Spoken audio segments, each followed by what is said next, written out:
bi ghairi ilmin fadhallu wa adhallu. Itu di belakang Buya Zul bukan itu? Betul. Semacam kenal itu.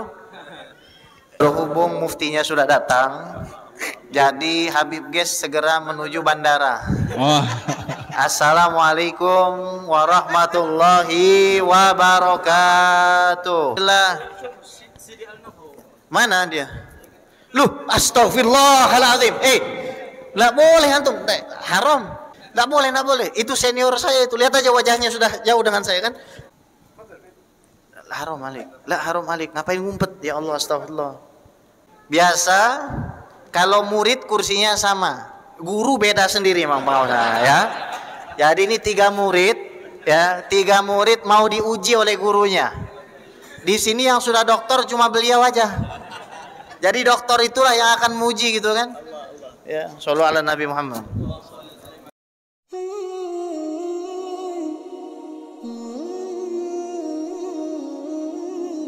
Baik,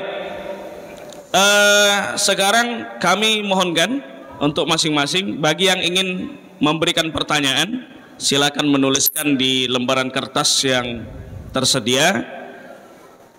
Tapi tentu saja tidak mungkin semua pertanyaan akan ditanyakan kepada Al-Habib. Jadi nanti akan kita seleksi pertanyaan tersebut karena kita waktunya juga tentu sangat terbatas sekali. Baik, kita sampaikan pantun dulu. Kalau tuan nak cari bunga, carilah bunga yang sedap dirasa. Biasanya Habib Ges kita lihat ada di hadapan kita. Masya Allah. Encang Munandar juragan Toyota. Cinta ulama, orangnya setia. Mumpung Habib Ges sudah di depan kita, mari kita gali kedalaman ilmunya. Ya, kita ada satu pertanyaan pertama, Bib. Ini ada permintaan. Apa akibat dari salah memilih guru, dan guru seperti apa yang tepat untuk dijadikan sebagai rujukan? Silakan, Bib. Nah, jazakumullah khair. Alhamdulillah. Wassalatu wassalamu ala sayyidina Rasulillah wa ala alihi wa sahbihi wa mawalah. Wa ba'd, fa nawaina ta'allum wa ta'lim wa tadhakkur wa tadhkir wa naf'a wal intifa' والإفادة والاستفادة والحث على التمسك بكتاب الله وسنة رسول الله ابتغاء مرضات الله وجه الكريم. Para alim ulama, para asatidz, segenap tokoh masyarakat, Dewan Kemakmuran Masjid An-Nur Riau yang saya cintai, wabil khusus adik saya, meskipun wajahnya sama ya, beliau ini muda umurnya, ilmunya lebih dari saya. Ya, ilmunya lebih dari saya gitu. Jadi sebenarnya yang jawab beliau aja, saya mau dengarkan gitu kan. Tapi karena istijabatan li dakwah gitu kan, kita memenuhi permintaan. Ini kan pahala, jadi saya akan berusaha menjawab dengan keterbatasan ilmu yang saya miliki. Para ulama di Mesir itu, dan saya kira semua ulama di dunia, punya semacam pakem. Saya akan sebut satu kalimat, boleh antum tulis. Nahnu la na'khudhu hadzal ilma min butunil awraq, walakin na'khudhu hadzal ilma bi suhbati ahlil adwaq. Kami tidak mengambil ilmu itu dari lembaran-lembaran buku semata, tapi kami mengambil ilmu dari orang yang sudah merasakannya. Kalau mau saya ringkas, yang pertama harus punya sanad. Sebagaimana tadi dalam khutbah saya sampaikan, orang Yahudi kebingungan mencari validitas ajaran agama saya mana yang benar. Kenapa? Karena nggak ada guru yang sanadnya nyambung sampai Nabi Musa sejauh 1500 tahun atau 30 generasi. Ibnu Hazm juga mengatakan hal yang sama. Syekh Ali Jum'ah di dalam kitab beliau ilmu usulul fiqh wa alaqatu bil falsafah juga mengatakan hal yang sama. Artinya sanad ini harus bersambung. Jelas gurunya, jelas pemahamannya. Yang mana sanad ini sebenarnya sudah disampaikan oleh Nabi Muhammad sallallahu alaihi wa ala alihi wasallam. Yahmilu hadzal ilm min kulli khalfin udulu yanfuna anhu tahrifal ghalin wa intihalal mubtilin wa ta'wilal jahilin. Ilmu ini dibawa dari setiap generasi ke generasi oleh orang-orang yang adil, yang akan menghalangi agama ini dari penyimpangan, dari kebodohan dan penyelewengan. Sudah diwanti-wanti oleh Nabi sallallahu alaihi wasallam, innallaha la yantazi'ul ilma intiza'an minal ibad walakin yakbidul ilm biqabdil ulama hatta idza lam yabqa aliman ittakhadun nas ru'usan juhalan fa'aftau fasu'ilu fa'aftau bighairi ilmin fadhallu wa adhallu. Itu di belakang Buya Zul bukan itu? Betul. Semacam kenal itu. Masya Allah, Masya Allah. Tala'al badru alaina min thaniyatil wada. Hat bi kursi. Wada'al syukru alaina mada'an lillahi dam. Berhubung muftinya sudah datang, jadi Habib Ges segera menuju bandara. Assalamualaikum warahmatullahi wabarakatuh. Ya, fadol Maulana. Nah, Maulana fadol. Biar bagus fotonya ini. Kalau berdua ini kan innallaha witr yuhibbul witra ini. Iya, kan Allah ganjil suka yang ganjil. Alhamdulillah. Mana dia? Loh, astagfirullahaladzim. Enggak boleh antum. Haram. Enggak boleh kayak begitu, enggak boleh, haram. Hadbi kursi. Enggak boleh. Itu senior saya itu. Lihat aja wajahnya sudah jauh dengan saya kan. Maulana, haram alik. Syarifni. La.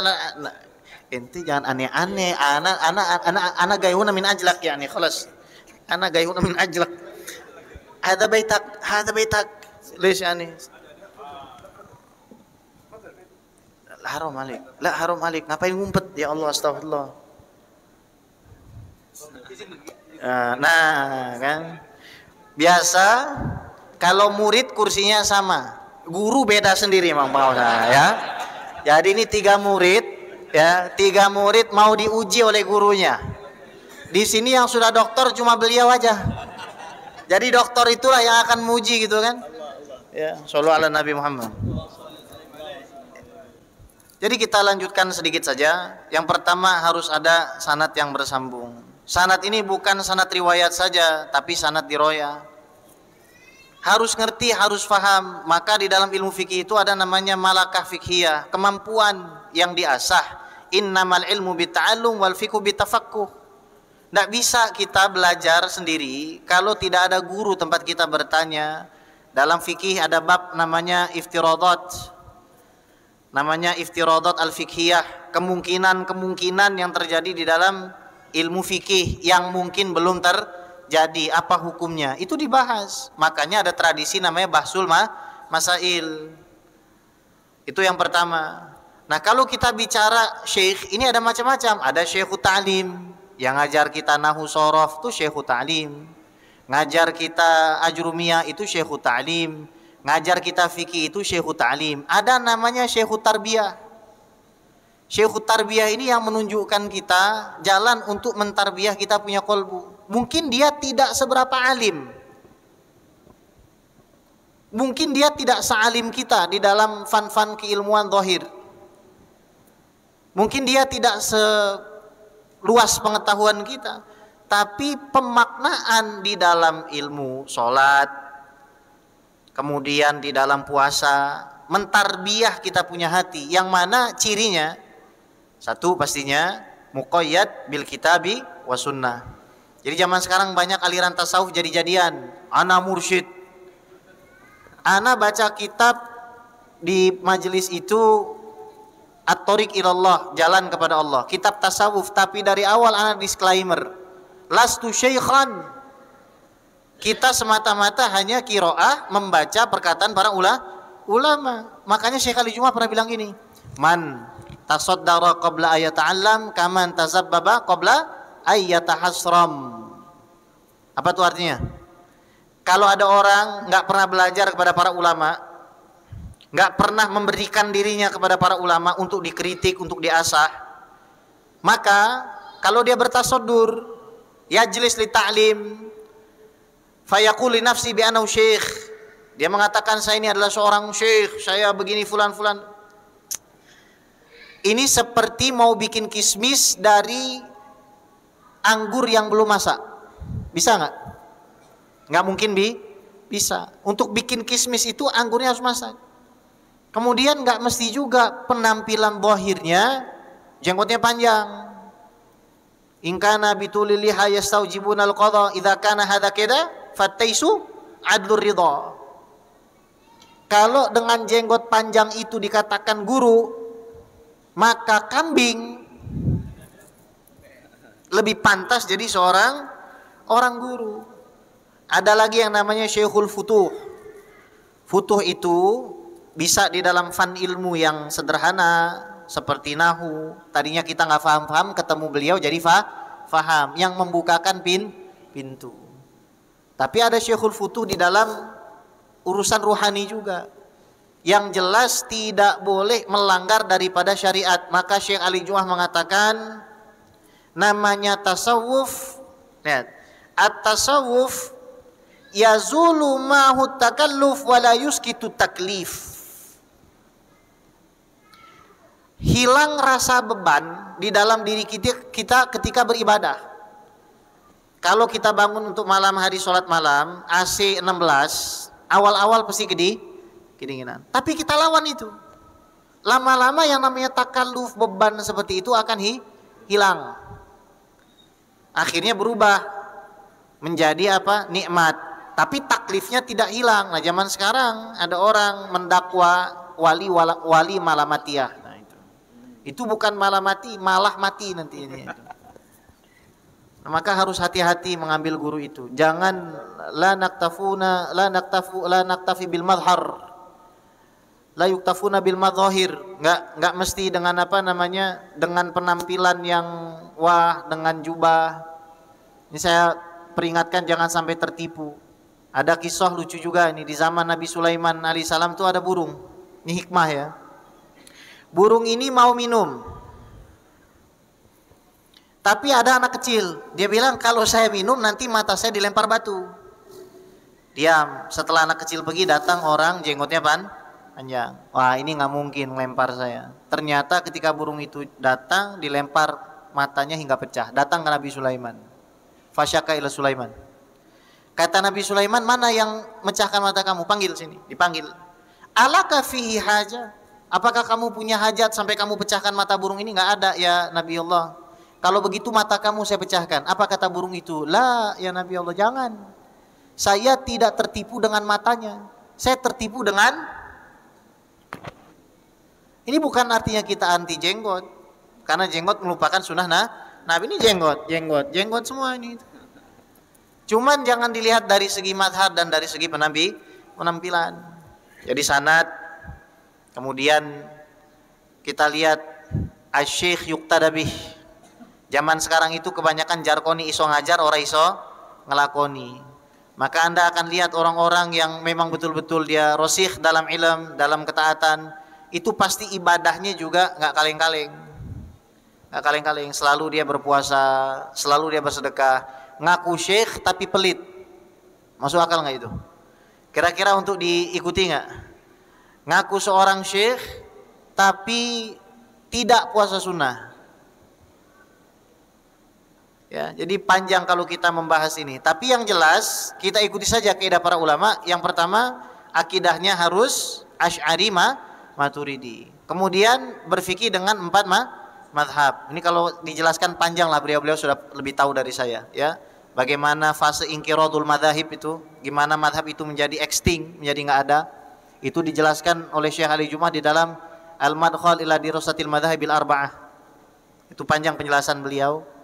Kemudian di dalam tasawuf jangan keluar dari Imam Al-Ghazali. Jadi kalau lihat guru gitu kan, tanya ngajar apa? Akidah. Apa yang diajarkan? Akidah Asy'ariyah, ikut. Ngajar fikih 4 mazhab, ikut. Ngajar tasawuf Imam Ghazali, ikut. Kalau keluar daripada semua ini, maka tidak usah diikuti. Wallahu a'lam. Fi ziyadah Maulana. Nah. Baik, terima kasih atas jawabannya Habib. Jadi memilih guru tentu harus sanadnya jelas, kemudian berakidah Asy'ari, bermazhab dengan mazhab yang 4, dan bertasawuf Imam Ghazali. Kemudian tentu saja guru yang istiqamah ya, dan yang mengamalkan ilmunya. Jawaban yang luar biasa dari Habibna. Baik, selanjutnya pertanyaan berikutnya Habib. Kalau sudah ada diajarkan Nabi cara, waktu, dan tempatnya dari suatu rangkaian ibadah, kenapa harus yang dipakai lagi pendapat ulama? Mohon pencerahannya Habibna. Taraktu fikum amrayn man tamassaktum bihima lan tadillu ba'di abada, kitaballah wa sunnati. Saya tinggalkan 2, Al-Quran dan Imam Tirmidzi di dalam sunannya beliau menyebutkan begini, al hadis madallatun illa lil fuqaha. Hadis itu adalah sumber ketersesatan kecuali bagi para ahli fiqh. Imam Tirmidzi muridnya Imam Muslim, muridnya Imam Bukhari, muridnya Al-Karabisi, muridnya Ahmad, muridnya Syafi'i, muridnya Malik, muridnya Nafi', muridnya Abdullah bin Umar, muridnya Rasulullah. Anda nyuruh saya ninggalkan ulama 4 mazhab, Anda ini sanad nyambung ke Rasul lewat mana? Udah gitu aja. Mau ikut orang yang punya duit 400.000 atau orang yang gak punya duit? Jawab aja. Mau jalan-jalan tuh, kira-kira ngikutin yang punya uang 400.000 apa yang gak punya duit? Yang punya 400.000. Kira-kira ngikutin orang yang hafal 400.000 hadis atau yang modalnya hardis? Sederhana. Waktu saya di Australia itu ada istilah, when it comes to this religion everyone is PhD. Kalau berkaitan sama agama ini semua jadi PhD, semua jadi doktor semua itu. Padahal nggak seperti itu, panjang perjalanan itu, panjang perjalanan. Nah.